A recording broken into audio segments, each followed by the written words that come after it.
Hey guys, Martin here. Episode, I think, 69 of We're Still Here. And the only reason I know that is because there are so many people saying there are as many episodes of We're Still Here as there are Yu-Gi-Oh! Abridged. Which, I mean, if you look at it from a certain perspective, is bad, but I don't think that's the correct perspective because I think it's good that I've made as many of this than I have of Yu-Gi-Oh! Abridged, because the fact that I'm still doing this means that I'm still trying to pick myself up, and I'm still trying to help not just me, but hopefully you, and it means that I'm doing something and I've committed to something. And it's I find that difficult, I will admit, and if you've paid any attention to my work or paid any attention to my personal information on social media or anything, if you've just been watching these videos, you know that I struggle to commit and I struggle to, resolve things. I struggle to finish things. I really do. I really have a problem getting to grips with that. It's one of the reasons that no matter how long it takes me, I am determined to finish Yu-Gi-Oh! Abridged, which isn't what I intended to talk about when I started filming this, but I do intend to finish Yu-Gi-Oh! Abridged because of anything in my life, that I've just set out to do. I'd like to have that be something that has a beginning, middle, and an end so that I can close that chapter of my life and be proud of it, Not to get past it or because, it's just something I have to do. I just want to be proud that I want to look back on it with pride and with, satisfaction and know that it was something that I did. I can't say that I did a lot of things in my life. I can say I tried.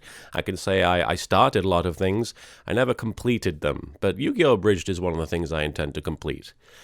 This show, if you've only just started watching, if this is your first foray into the We're Still Here catalog, is about my experience with depression. And sometimes it goes a bit off the rails, and I start breaking down, and I end up using that footage because I don't want to shy away from how this affects me, and I don't want to put on a facade. I don't want to be like, well, I don't want to edit around my depression, if that makes any sense. And obviously, there are times when you don't want to see that, and I do apologize, and I try and put a warning in advance if it gets too bad.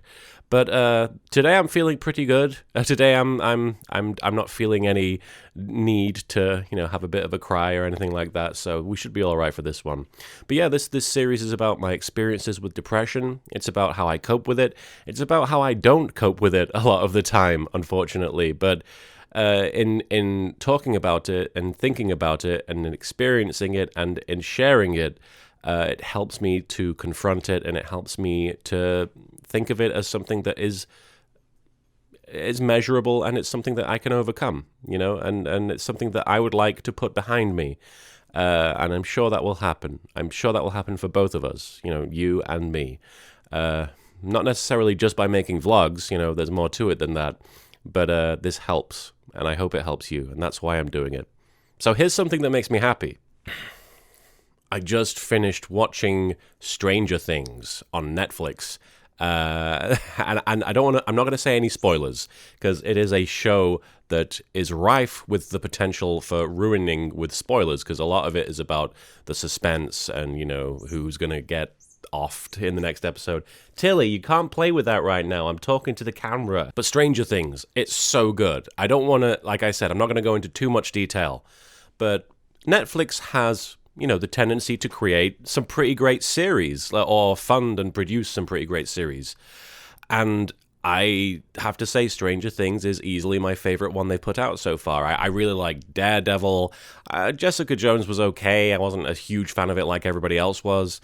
I really liked Orange is the New Black. But Stranger Things, this blew my mind. And it's not even like it's revolutionary or anything. It's what it is it's a throwback to some classic horror / family movies from the 80s, like it harkens back to films like The Goonies, or even to an extent Explorers, which is a film that some friends of mine reminded me existed, and I went back and watched the ending to that movie because I remembered it being a horrendous train wreck, and it was like Explorers starts off as a relatively down-to-earth movie, literally, and then goes off the rails almost literally about 40 minutes before the end, and then it's just interminable. It's really bad.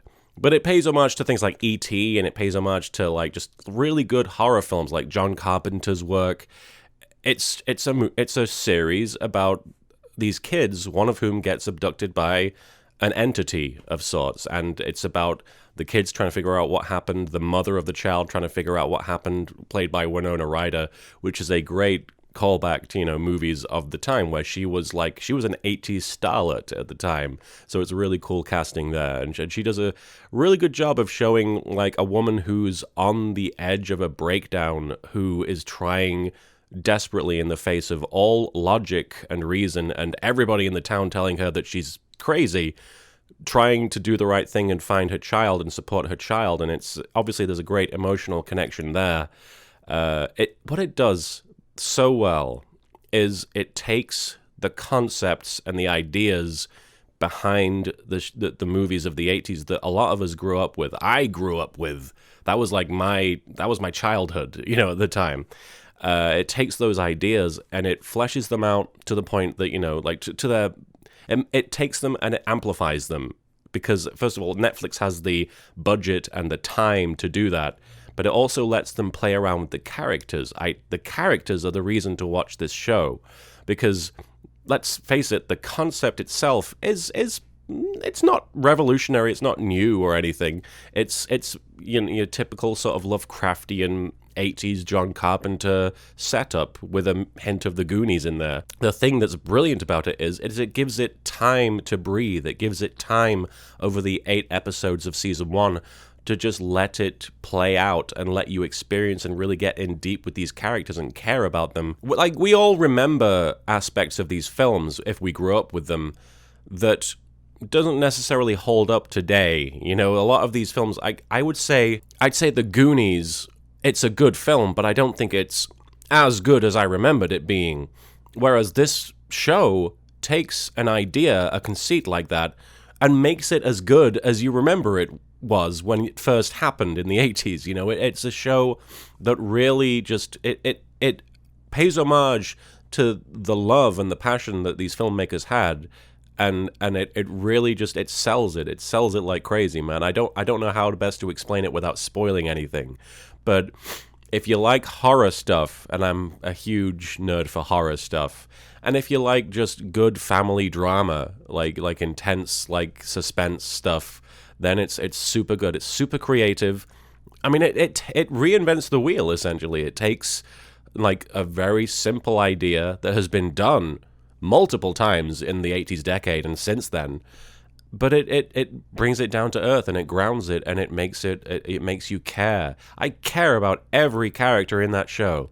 I care a great deal, and I really hope that we get a season 2. I was thoroughly entranced by it. It was fantastic, and I wish I could say some more other than the fact that the theme song is bananas and it's brilliant and I love it. I haven't smiled thinking about a show as much as I have thinking about Stranger Things in a long time. I haven't been just enraptured by something as much as I have by this. So if you like that sort of thing, I don't recommend it if you're squeamish or if you're easily put off by scary stuff. That's a problem. But I loved it. I was enthralled. I highly 10 out of 10. Absolutely. Please check it out. I was loving it. We got Tilly about 7 months ago, I want to say. We got her at the end of last year. We got her in late December last year. And those who don't know, Tilly is our dog. We haven't had a dog we haven't ever had a dog. I've never owned a dog on my own, like living on my own as an adult human being. I have never owned a dog physically. I've never really wanted to. That's not true.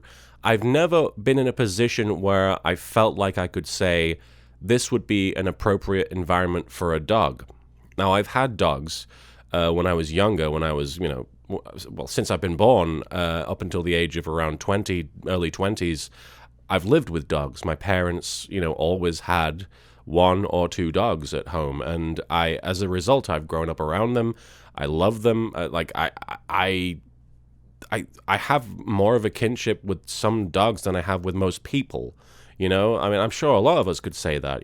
I really, truly feel, like that, dogs obviously are a source of great love, to the point that when my wife shows me commercials where dogs are upset, or when she shows me like YouTube clips, she showed me a YouTube clip of dogs that had been in captivity their whole lives and had never been let outside, and then they were shown what it was like to walk on the grass for the first time.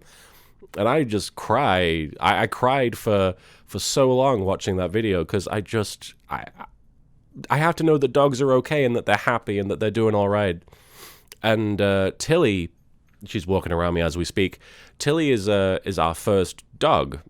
I have to say that, as my first dog. It doesn't belong to my parents. It's not a dog that I'm part of the family with. Tilly's my dog. She's my friend. I've said that, to her many times, that she's my friend and I love her. And even though she's a bit of a terror, she's very stubborn. She, for those of you who don't know what she is, she's a Chiweenie.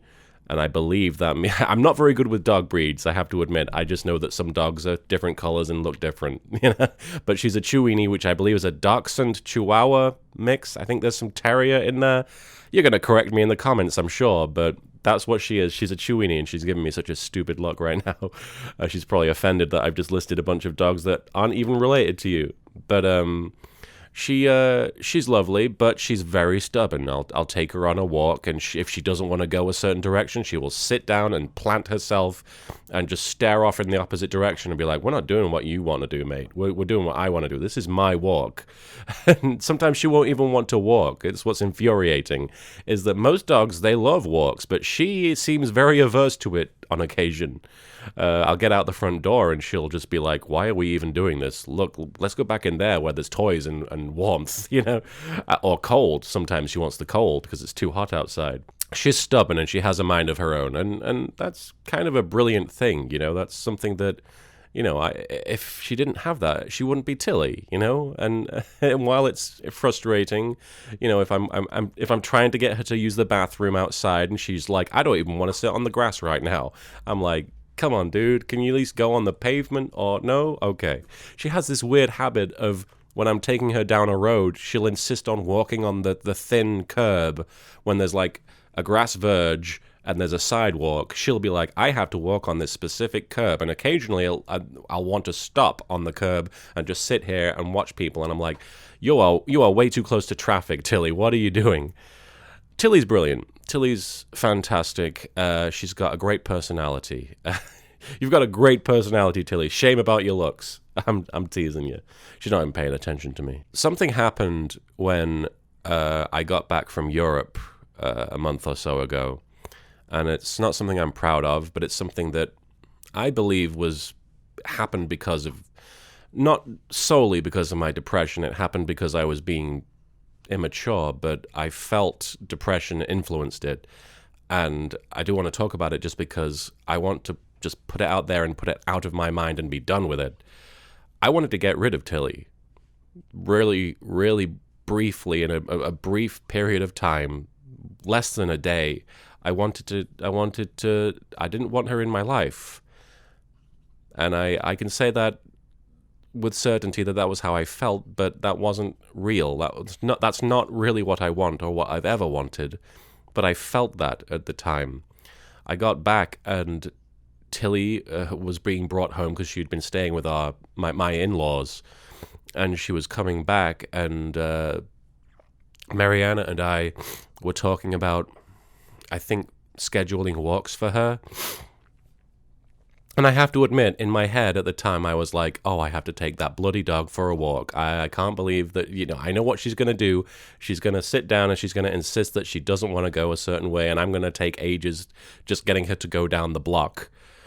And I think I just lost my mind for a brief period. Not literally, but I wasn't thinking straight, and I was just miserable. And I was at a point where I wanted to just shrink inside myself and not have anything to do with anybody. Maybe part of it was the trip, because we'd been hustling and bustling and rushing all over the place, and we'd been having to deal with people and things and places.